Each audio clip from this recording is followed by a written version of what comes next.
ഇന്നലെ രാത്രി മുതൽ ഇന്നതാ ഇപ്പോൾ ഈ വീഡിയോ ചെയ്യുന്നത് വരെ ഏറ്റവും കൂടുതൽ ആളുകൾ ഇപ്പോൾ 2 ദിവസമായിട്ട് എനിക്ക് ഷെയർ ചെയ്തത് ഈ ഒരു തെയ്യത്തിൻ്റെ വീഡിയോ ആണ്. കണ്ണൂരിൽ തില്ലങ്കേരി എങ്ങാണ്ട് ഒരു തെയ്യത്തിനെ നാട്ടുകാർ പിടിച്ച് അടിച്ചു. തെയ്യം കണ്ട് പേടിച്ചോടിയ കുട്ടി വീണ് പരിക്കേറ്റതിനെ തുടർന്നിട്ട് കണ്ണൂർ തെയ്യത്തിനെ നാട്ടുകാർ കൈകാര്യം ചെയ്തു. ഇതാണ് സംഗതി. അപ്പം അതിന് കുറേ വിഷ്വൽസൊക്കെ അവർ അയച്ചു തന്നു. ആ വിഷ്വൽസിനകത്ത് തെയ്യം ഓടുന്നതും തെയ്യത്തിനെ തൂക്കിക്കൊണ്ടുപോകുന്നതും പിന്നെ തെയ്യം എവിടെയോ പോയിട്ട് ആരുടെയോ പേടിപ്പിച്ചിട്ട് തിരിച്ചു ഓടുന്നതൊക്കെ ആയിട്ട് അങ്ങനെ കുറെ വിഷ്വൽസ് ഉണ്ട്. ഇതിന് മുമ്പ് കണ്ടിട്ടുണ്ട്. ഞാൻ ഇവിടെ ഒരു വിഷ്വൽ വയ്ക്കാം. തെയ്യം കുട്ടികൾ നിൽക്കുമ്പോൾ കുട്ടികളെ നേരെ ഓടുന്നത്. തെയ്യം കോൺസെപ്റ്റ് തന്നെ പേടിപ്പിക്കുക എന്നുള്ള തന്നെയാണ്. ഇതിപ്പോ കൈത ചാമുണ്ടി തെയ്യോ അങ്ങനെ എന്തോ ആണ് പേര് കൊടുത്തിട്ടുള്ളവര്. ഓക്കെ, അപ്പൊ ദാറ്റ് മീൻസ് അതൊരു കുറച്ച് എന്താ പറയാ വളരെ വയലന്റ് ആയിട്ടുള്ളൊരു ഒരു തരം തെയ്യം ആണെന്നാണ് പറഞ്ഞു കേൾക്കുന്നത്. അപ്പോൾ അത് എന്താന്നുള്ളത് നമ്മുടെ ഇൻസ്റ്റാഗ്രാമിൽ ഒരാൾ കുറിപ്പിട്ടിട്ടുണ്ട്. സ്നേഹ വായിച്ചിരിക്കും. ഇപ്പൊ ആദ്യം തെയ്യത്തിനെ കുറിച്ചാണ് പറഞ്ഞു തുടങ്ങിയ പരിപാടി കഴിഞ്ഞല്ലോ. പറയും. ബൈ ദ വേ, തില്ലങ്കേരി പറഞ്ഞാൽ എനിക്ക് ഭയങ്കര ഇഷ്ടപ്പെട്ട ഒരു പേരാണത്. തില്ലങ്കേരി എന്ന് പറയുന്നത് ഫസ്റ്റ് തുടങ്ങിയത് തില്ലങ്കേരി. ദൈവമായി കണ്ട് കെട്ടിയാടിയ തെയ്യക്കോലത്തിനെ പോലും തല്ലിച്ചതയ്ക്കുന്ന നാടും നാട്ടാരുമായി തില്ലങ്കേരി എന്ന കൊച്ചു ഗ്രാമത്തെ ചില വിവാദങ്ങളിലേക്ക് വലിച്ചിടുമ്പോൾ കുറച്ച് കാര്യങ്ങൾ പറയാതെ വയ്യ. കണ്ണൂർ ജില്ലയിലെ ചുരുക്കം ചില ക്ഷേത്രങ്ങളിൽ മാത്രം കെട്ടിയാടുന്ന ഉഗ്രസ്വരൂപിണിയായ തെയ്യമാണ് കൈത ചാമുണ്ടി തെയ്യം. ബ്രഹ്മാവിൽ നിന്ന് വരം നേടി 2 അസുരന്മാർ ജനങ്ങളെ കൊന്നൊടുക്കിയപ്പോൾ ഇവരെ നശിപ്പിക്കാൻ അവതാരം വിട്ട ഉഗ്രസ്വരൂപിണിയായി കൈത ചാമുണ്ടി അവതരിച്ചു എന്നതാണ് ഈ തെയ്യത്തിന്റെ ഐതിഹ്യം. ഈ തെയ്യം കെട്ടിയാടുന്ന എല്ലായിടത്തും കർശന നിയന്ത്രണങ്ങൾ ഉണ്ടാവും. ജനങ്ങളെ പേടിപ്പിച്ചും പുറകെ ഓടിയും ഈ തെയ്യം കെട്ടിയാടുമ്പോൾ അതൊരു ആസ്വാദനത്തിനപ്പുറം വേറൊരു ചിന്തയും അവിടെ തെയ്യം കാണാൻ വന്നവർക്കോ തെയ്യം നടത്തുന്നവർക്കോ ഉണ്ടാവാറില്ല. അങ്ങനെ ഇവിടെ തെയ്യം കെട്ടിയാടിക്കൊണ്ടിരിക്കെ ഓടുന്നതിനിടയിൽ ഒരു കുട്ടി താഴെ വീഴുകയും പരിക്ക് പറ്റുകയും ചെയ്തു. അതിന്റെ ഭാഗമായി ചെറിയ രീതിയിൽ ഉന്തും തള്ളും നടക്കുകയും അത് തെയ്യം നടത്തിപ്പുകാരും നാട്ടുകാരും ചേർന്ന ആ നിമിഷം തന്നെ ആ പ്രശ്നം പരിഹരിക്കുകയും അതിനുശേഷം മണിക്കൂറുകളോളം ആ തെയ്യം കെട്ടിയാടുകയും വളരെ നല്ല രീതിയിൽ തെയ്യം അവസാനിക്കുകയും ചെയ്തതാണ്. അത് കഴിഞ്ഞ് പിന്നീടാണ് ചിലർ പല രീതിയിലുള്ള കഥകൾ മെനഞ്ഞ് ഒരു നാടിനെയും നാട്ടുകാരെയും മൊത്തത്തിൽ നാണം കെടുത്തുന്ന അവസ്ഥയുണ്ടാക്കിയത്. മാ എന്ന് കേട്ടാൽ മരിച്ചെന്ന് പറയുന്ന മാപ്രാക്കൾ ഈ കഥ ഏറ്റെടുത്തതോടെ തില്ലങ്കേരി വീണ്ടും വാർത്തകളിൽ ഇടം നേടുന്നു. നിലവിൽ ഇന്ന് ഈ നിമിഷം വരെ കെട്ടിയാടിയ തെയ്യത്തിന് അവരെ തല്ലി ചതച്ചെന്ന് നിങ്ങൾ പറയുന്നവർക്ക് ഒരു പരാതിയും ഇല്ലാത്തിടത്തോളം ഇത്തരം കളത്തരങ്ങൾ പടച്ചുവിട്ടിട്ട് നാടിനെ അപമാനിക്കാൻ ശ്രമിക്കാതിരിക്കുക. ഇത് കണ്ണൂരാണ്. തിറകളുടെയും തറികളുടെയും നാട്, ചങ്കൂറ്റമുള്ള ചേകോന്മാരുടെ നാട്. ഒരു ഉത്സവമാകുമ്പോൾ അങ്ങനെ പലതും കാണും, കേൾക്കും. അത് തീർക്കാനും പരിഹരിക്കാനും ഒറ്റക്കെട്ടായി തെയ്യം നടത്താനും ഞങ്ങൾക്കറിയാം. അതുകൊണ്ട് വിവാദങ്ങളാക്കി ഒരു നാടിനെയും നാട്ടാരെയും പൊതുസമൂഹത്തിന് മുന്നിൽ അപമാനിക്കാതിരിക്കാൻ ശ്രമിക്കാതിരിക്കുക. ജയപ്രകാശ് തില്ലങ്കേരി. അങ്ങനെ ഒരു പോസ്റ്റ് ജയപ്രകാശ് തില്ലങ്കേരി എന്ന് പറഞ്ഞ ഒരു വ്യക്തി ഇട്ട് ഞാൻ കണ്ടു. അപ്പൊ അതില് ആ ഒരു ഐതിഹ്യം പറയുന്നുണ്ട്. ഒന്നാമത്തെ തെയ്യം എന്ന് പറഞ്ഞാൽ കൂടുതലും ആ നോർത്ത് ഭാഗത്താണ്, കണ്ണൂര്, കാസർഗോഡ്. അവിടെ ഭയങ്കര ആണ് തെയ്യം എന്ന് പറയുന്നത്. ഇപ്പൊ ഞാൻ ബേസിക്കലി ഒരു കാര്യം പറഞ്ഞു, എനിക്ക് ഈ വക ഒരു സാധനത്തിലും ഒരു തരത്തിലുള്ള താല്പര്യമോ വിശ്വാസമോ എനിക്കില്ല. ഞാൻ ഇപ്പോഴും ആലോചിക്കുന്നത് ഈ നൂറ്റാണ്ടിലും ഇതൊക്കെ ഈ തെയ്യം ഓടിയിട്ട് ജനങ്ങളുടെ ഇടയിൽ പോയി പരിഭ്രാന്തി പരത്തിയിട്ട് കോഴീനെ കടിച്ച് പച്ചയ്ക്ക് കടിക്കും. എന്നിട്ട് നേരെ ബോധം കെട്ട വഴുതി ബാക്കിക്ക് വീഴും. ആ എടുത്ത് കൊണ്ടുപോകുന്നതാണ് ബേസിക്കലി ആ വീഡിയോയിൽ കാണുന്നത്. ഈ ദേവി ഇറങ്ങിപ്പോയിട്ടുള്ളത്. കാരണം ഈ ദേവിന്റെ ഒരു ഐതിഹ്യം തന്നെ ഞാൻ പറഞ്ഞു കേട്ടിട്ടുള്ളത്, ഈ കൈതക്കാട് പോലെ 2 അസുരന്മാര് നിന്ന് ആടിയപ്പോ ദേവി വന്ന് നോക്കുമ്പോ 2 കൈതമാരും നിന്ന് ആടി. അപ്പൊ അത് പോയി വെട്ടി. അതാണ് അതിന്റെ അതിയാ. അപ്പൊ ഇത്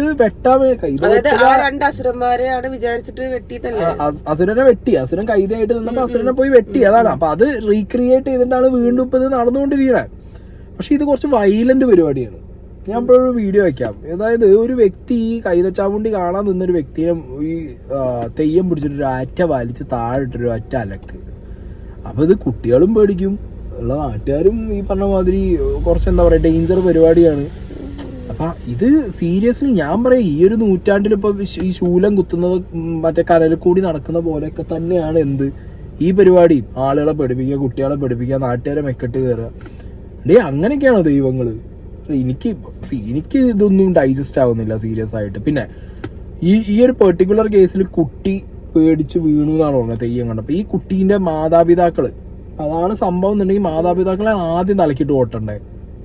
ഇത്രയും ഐലൻഡ് ആയിട്ട് ആളുകളും ജനങ്ങളും കൂടുന്ന ഒരു സ്ഥലത്ത് ഒരു തെയ്യം ഒരു ലൈസൻസും ഇല്ലാതെ ഓടുന്ന ഒരു സ്ഥലത്ത് കണ്ണ് കാണുന്ന സാധനത്തിനൊക്കെ തട്ടിമറിച്ച് പേടിപ്പിച്ച് ഓടുന്നിടത്ത് ഒരു കുട്ടീനെ കൊണ്ടു നിർത്തിയ മാതാപിതാക്കളുടെ അവസ്ഥ എന്താ?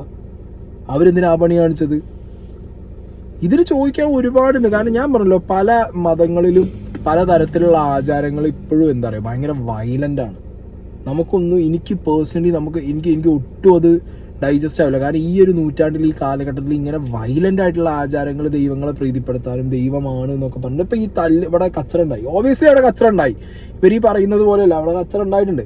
കച്ചറ ഉണ്ടായപ്പോ അയാളെ ദേഹത്തുള്ള ദൈവം ഇറങ്ങി പോയാ അടി കിട്ടുമ്പോ പിന്നെ ദൈവമാണ് പറഞ്ഞ് നിന്നിട്ട് കാര്യമുണ്ടോ സ്നേഹം? അവിടെ പലതും പറയുന്നുണ്ട് കേട്ടോ. അവിടെ പറയുന്നുണ്ട് മറ്റേ കുറച്ച് സഖാക്കന്മാര് ചേരി തിരിഞ്ഞടിച്ചതാന്നും പറയുന്നുണ്ട്, പലതും പറയുന്നുണ്ട്. ഞാൻ ഇങ്ങനെ ഒരു വേർഷനും കൂടി ഉണ്ട്, ഇതും കൂടി കേട്ടോ. സാധാ ഇത് ഈ കൈതച്ചാവണ്ടി തേത്ത് നാട്ടുകാർ കൈകാര്യം ചെയ്യുന്നതല്ല. ഈ കൈതച്ചാവണ്ടി എന്ന് പറഞ്ഞാൽ ഒരു ഭീകര ഇതാണല്ലോ. അപ്പോൾ ഈ തെയ്യം, ഞാനിപ്പോൾ വർക്ക് ചെയ്യുന്ന സ്കൂളിൻ്റെ അടുത്തായി സംഭവം. തെയ്യം കൈത പറിക്കാൻ പോകുന്ന പോക്കിൽ ബൈപ്പാസ് സർജറിയെല്ലാം കഴിഞ്ഞ ഒരാളിങ്ങനെ വെയിറ്റിംഗ് ഷെഡിൽ ഇരിക്കുന്ന പോലും തെയ്യപ്പാട് അങ്ങോട്ടേക്ക് പറഞ്ഞിട്ട് ഇയാളെ മറച്ചാൻ കിട്ടും പോലും. വെയിറ്റിംഗ് ഷോപ്പ് എടുത്തിട്ട് മറച്ചാൻ കിട്ടും. അതുപോലെ വേറൊരാളെയോ ഇത് കണ്ട ഇയാളെ മക്കളുണ്ട് പോലും, മക്കളെ പോലും ഇടപെട്ടിട്ട് പ്രശ്നമാക്കി. അല്ലാണ്ട് നാട്ടുകാർ മൊത്തമൊന്നുമില്ല, രണ്ടാൾക്കാരേ ഉള്ളൂ. ഓക്കെ എന്നല്ലേ. ഇങ്ങനെയും പറയുന്നുണ്ട്. ഇപ്പൊ അതിന്റെ ഒരു വീഡിയോ ഒക്കെ അകത്ത് എനിക്കിങ്ങനെ തോന്നുന്നു, ഒരു മരത്തിന്റെ ഉള്ളിൽ ഒരാൾ വീഴുമ്പോ തെയ്യം അതിന്റെ മേത്ത് കയറിയിരിക്കുന്ന ഒരു വിഷ്വലൊക്കെ ഉണ്ട്. ചിലപ്പോ അത് അതിന്റെ ഭാഗമായിട്ടായിരിക്കാം. ചിലപ്പോ ഈ തെയ്യം ആരെയോ ദേഹത്ത് കയറി ആരെയോ മറച്ചിട്ടത് കൊണ്ട് ചിലപ്പോ അതിന്റെ വയ്യാത്ത ഒരാളെ ഇപ്പൊ തെയ്യം കാണാൻ, ഞാൻ അപ്പോഴും ആലോചിക്കുന്ന ഒരു തെയ്യം കാണാൻ ഇത്രയും വയ്യാത്ത ഒരാളവിടെ വന്നിരിക്കണം. അതൊരു ഉത്സവം അങ്ങനെ വയലന്റ് സാധനമാണെന്ന്. പക്ഷെ അത് നമ്മളെല്ലാവരും കാണാൻ പോകും. കാണാൻ പോണവർക്കൊക്കെ ഈ തെയ്യം വയലന്റ് ആണ്. പിന്നെ ഈ തെയ്യം കലാകാരൻ എന്ന് പറഞ്ഞു കഴിഞ്ഞാൽ മൂപ്പർക്ക് ഈ ദൈവം അങ്ങോട്ട് കയറി പറഞ്ഞു കഴിഞ്ഞാൽ പിന്നെ ലൈസൻസ് ആയി. ആരെയും എങ്ങനെയും പേടിപ്പിക്കുക, ആരെയും എങ്ങനെയും മെക്കെട്ട് കയറി ഉപദ്രവിക്കുക. കാരണം ദൈവത്തിന് നമ്മൾ തിരിച്ചാരും ഒന്നും ചെയ്യില്ലല്ലോ എന്നുള്ള ലൈസൻസിൽ ആട്ടി അങ്ങോട്ട് വിളയാടി ഓടും കിടന്നിട്ട്. എന്താണെങ്കിലും പോലീസ് കേസും കാര്യങ്ങളൊന്നും ആയിട്ടില്ല. നല്ല രീതിയിൽ പത്രമാധ്യമങ്ങളിൽ വന്നിട്ടുണ്ട്. ഞാനിപ്പോഴും പറയുന്നത് എന്താണെന്ന് വെച്ച് കഴിഞ്ഞാൽ, ഒരു ദൈവത്തിന്റെ പേരിലും ഒരു ദൈവത്തിന് വേണ്ടിയിട്ടും ഞാൻ ദൈവമാണെന്ന് പറഞ്ഞിട്ടും ഇവിടെ ഒരാളും ഇറങ്ങി നടക്കേണ്ട ഒരു ആവശ്യമില്ല. ഇനി ദൈവത്തിന്റെ പേരിലാണെങ്കിലും ഇങ്ങനത്തെയൊക്കെ കാര്യങ്ങൾ കാണിച്ചു കൂട്ടേണ്ട ഒരു ആവശ്യമുണ്ടോ എന്ന് എനിക്ക് പേഴ്സണലി ഇതൊന്നും ഡൈജസ്റ്റ് ആവുന്നില്ല. അപ്പൊ സിനിമയിലൊക്കെ കാണാൻ രസം, കാന്താരയിലൊക്കെ ഉണ്ടോ എന്നൊക്കെ പറഞ്ഞപ്പോൾ നമുക്ക് അത് ഭയങ്കര രസമായിട്ട് തോന്നി. പക്ഷെ അത് റിയൽ ലൈഫിലേക്ക് വരുമ്പോഴത്തേക്ക് ആളുകളെ ഉപദ്രവിക്കുക, കുട്ടികളെ പേടിപ്പിക്കുക, അതിന് സ്വയം ദൈവമാണെന്ന് പറഞ്ഞാൽ ഇറങ്ങി എടുത്ത് പായുക. കമോൺ, ഇതെന്ന് പറഞ്ഞു കഴിഞ്ഞാൽ ഇതെന്താ അറിയോ, അത് ലൈക്ക് എന്താ പറയാ, ഈ വയലൻസിന്റെ എക്സ്ട്രീം രൂപമാകുമ്പോൾ ചിലപ്പോൾ കയ്യിൽ നിന്ന് പോകും. പിന്നെ ഇവര് തന്നെ പറയുന്നുണ്ട് തെയ്യം നടക്കുന്ന പല സ്ഥലങ്ങളിലും ഇത് പതിവാണ്, അടിയും കച്ചറയും പ്രശ്നങ്ങളും പതിവാണെന്ന് പറയുന്നുണ്ട്. അപ്പൊ പിന്നെ സ്ഥിരമായിട്ട് ഇതാക്കുകയാണെങ്കിൽ ആയിക്കും. ഇനി ആ തെയ്യം കെട്ടിയ കലാകാരൻ വന്ന് പറയുന്നുണ്ട്, അയാളുടെ ഒരു എക്സ്പ്ലനേഷൻ ഉണ്ട്. നമസ്കാരം, ഞാൻ കോളയാട് മുകേഷ് പണിക്കറാണ്. ഇപ്പോൾ ഈ കഴിഞ്ഞ ദിവസം നടന്ന തില്ലങ്കേരി പെരിങ്ങാനം മുത്തപ്പൻ മണപ്പുരയിൽ വെച്ച് കൈതച്ചാൻ കെട്ടിയ കോലധാരിയാണ്. അപ്പോൾ ഇത് പറയാനുള്ളതെന്ന് വെച്ച് കഴിഞ്ഞാൽ, നമ്മളിപ്പോൾ ഇപ്പോഴത്തെ സമ്മേളനം വിളിച്ചത് ഒരുപാട് പ്രശ്നങ്ങളാണ്. കൈതച്ചാൻ കെട്ടിയ കോലധാരിക്ക് ക്രൂരമർദ്ദനം എന്ന് പറഞ്ഞിട്ട് അങ്ങനെയുള്ള ഒരു പ്രചരണം, ഒരു സത്യാവസ്ഥകളിലേക്ക് എത്തിക്കാൻ വേണ്ടിയാണ് ഞാനിവിടെ വന്നിട്ടുള്ളത്. അങ്ങനെ യാതൊരു വിധ കൈതച്ചാവണ്ടി എന്ന് പറയുമ്പം എല്ലാ ക്ഷേത്രങ്ങളിലും, അത് കെട്ടി ആരാധിക്കുന്ന എല്ലാ ക്ഷേത്രങ്ങളിലും ഇങ്ങനെയുള്ള ചെറിയ ചെറിയ ഇഷ്യൂസുകൾ ആ ഒരു തെയ്യവുമായിട്ട് ബന്ധപ്പെട്ടിട്ട് ഉണ്ടാവാറുണ്ട്. അങ്ങനെയുള്ള ചെറിയൊരു ഇഷ്യൂ അത് ഓടുന്ന സമയത്ത് അങ്ങനെ മറിഞ്ഞു കെട്ടി അതെന്തായാലും ഉണ്ടാവും. അത് കൈതച്ചാവണ്ടീൻ്റെ ഒരു സംഗതി തന്നെയാണ്. പണ്ട് മുതൽ നമ്മളെല്ലാ ക്ഷേത്രങ്ങളും നിങ്ങൾ അന്വേഷിച്ചാൽ അതങ്ങനെ നമുക്ക് മനസ്സിലാക്കാൻ പറ്റുന്ന കാര്യമുള്ളൂ. അപ്പോൾ അത് ആ സമയത്ത് വീഴുന്ന സമയത്ത് അവരെ കുറച്ച് ആൾക്കാർ കൈതച്ചാവണ്ടീനെ തെയ്യത്തിന് ഇങ്ങോട്ട് വരുന്നു.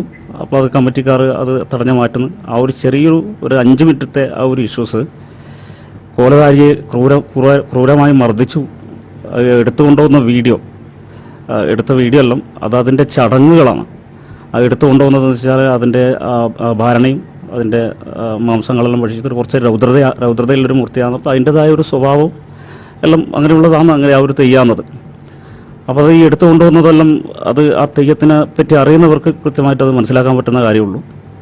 അത് തെയ്യം ലാസ്റ്റ് എല്ലാ ചടങ്ങും കഴിഞ്ഞ് അത് പുറകോട്ടേക്ക് ഇങ്ങനെ മറിഞ്ഞു കെട്ടി വീണ് കഴിഞ്ഞാൽ അതിൻ്റെ കല്ലാടിമാർ അല്ലെങ്കിൽ ക്ഷേത്രവായുവാഹികൾ ആ തെയ്യത്തിനെ എടുത്ത് അണിയറെ കൊണ്ടേ കിടത്തി ആടുന്നാണ് അതിൻ്റെ വർണ്ണങ്ങളും ചമയങ്ങളെല്ലാം അഴിച്ചു വെക്കുക.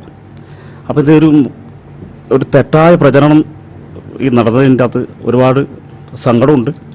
ഇത് കൊലധാരിക്കും പോരാതെ നമ്മുടെ സമുദായത്തിനും മറ്റുള്ള കൊലധാരികൾക്കെല്ലാം അതിൻ്റെതായ ഒരു വേദന പ്രകടിപ്പിക്കുന്നുണ്ട്. എല്ലാവരും ഓരോരാൾ വിളിച്ച് ചോദിക്കുന്നു. പക്ഷെ അത് ഇന്നത്തെ സംഗതികളൊന്നുമില്ല, അങ്ങനൊരു ഇഷ്യൂസ് അവിടെ ഉണ്ടായിട്ടില്ല. അങ്ങനെ കൈതച്ചാൻ വേണ്ടി കെട്ടി ഈ അടി കിട്ടിയ ആൾ ഞാനത് ഇല്ല എന്നാണ് പറയുന്നത്. എങ്ങനെയുണ്ട് മൂപ്പരെന്നെ വന്നിട്ട് അവിടെ നടക്കുന്ന സംഭവങ്ങളൊക്കെ പറയാം. അപ്പൊ ദൈവം കയറിയതാണോ അത് മൂപ്പര് മനഃപൂർവ്വം ചെയ്യുന്നതാണ്? എനിക്കറിയാൻ പാടില്ല. വിശ്വാസമുള്ള ഓർമ്മ ഉണ്ടാവും ഇതൊക്കെ. അല്ല അങ്ങനെയാണ്ടോ പറയല് ചിലര്, അതായത് ദൈവം കയറിയ നമുക്ക് നോർമല് എന്താണെന്നുണ്ടെങ്കിലും ഞാൻ പറഞ്ഞല്ലോ, വയലന്റ് സാധനങ്ങളൊന്നും ഏത് മതാചാരത്തിന്റെ ഭാഗമായിട്ടും വയലന്റ് സാധനങ്ങള് ദയവ് ചെയ്തിട്ട് ഈ നൂറ്റാണ്ടിൽ കൊണ്ട് നടക്കാതെ, ഇനി നടക്കുന്നുണ്ട് എന്നുണ്ടെങ്കിൽ അത് വയലൻസ് കുറച്ച് എല്ലാവർക്കും കാണാൻ പറ്റുന്ന രീതിയിൽ ചടങ്ങാവുമ്പോ അതിന് ചടങ്ങ് പോലെ നടത്തിയാൽ ഫുള്ളായിട്ട് വേണ്ട സ്നേഹം. അതൊരു വളരെ മിനിമലിസ്റ്റിക് ആയി വളരെ കുറഞ്ഞ രീതിയിലൊക്കെ നടത്തിക്കൊണ്ടുപോയി. ഇത് പക്ഷെ അതല്ല കാണുന്നേ, വർഷാവർഷം കാലാകാലം മുന്നോട്ട് പോകുമ്പോൾ ഇതിന്റെ ഒക്കെ ഒരു എക്സാജറേറ്റഡ് വേർഷൻ ആയിട്ട് പണ്ടുള്ളതിനേക്കാൾ ഭീകരമായിട്ടാണ് ഇപ്പൊ ഓരോ കാര്യങ്ങൾ നടക്കുന്നത്. സ്വയം വേദനിക്കുക, ബാക്കിയുള്ളവരെ വേദനിക്കുക, വേദനിപ്പിച്ചത് കൊണ്ട് പ്രീതിപ്പെടുന്ന ഏത് ദൈവടയുള്ളത്? അങ്ങനെയാണെങ്കിൽ അതിന് ദൈവം എന്നല്ലേ പറയേണ്ടത്? അതൊക്കെ ഞാൻ പറയില്ല, പറഞ്ഞാൽ കൂടിപ്പോകും. എന്താണെന്നുണ്ടെങ്കിലും വേദനിപ്പിക്കാതെയും ഉപദ്രവിക്കാതെയും ദൈവം എന്ന് പറയുന്ന കോൺസെപ്റ്റ് എന്താ? ഒരാള് വേദനിക്കരുത്, സങ്കടപ്പെടരുത്, നല്ലത് വരണം, അതൊക്കെയാണ് ഒരു ദൈവം കോൺസെപ്റ്റ് കൊണ്ട് ദൈവത്തിൽ വിശ്വസിക്കുന്ന ഒരു ദൈവത്തിനെ കുറിച്ച് പറയുന്നത്. ഇത് ഞാൻ നോക്കുമ്പോൾ ശൂലം കുത്തിക്കേറ്റാണ്, തീ കൂടി നടത്തണ്, പാറി നടന്ന് നാട്ടുകാരെ തല്ലണ്. എല്ലാത്തിലും ഉണ്ട്. ഹിന്ദുവിലും മുസ്ലിമിലും ക്രിസ്ത്യൻസിലും എല്ലാവർക്കും ഉള്ള പ്രശ്നം. ഒന്നില്ലെങ്കിൽ സൈലന്റ് ദൈവമാവും അല്ലെങ്കിൽ വയലന്റ് ദൈവമാവും. അങ്ങനെയാണ്.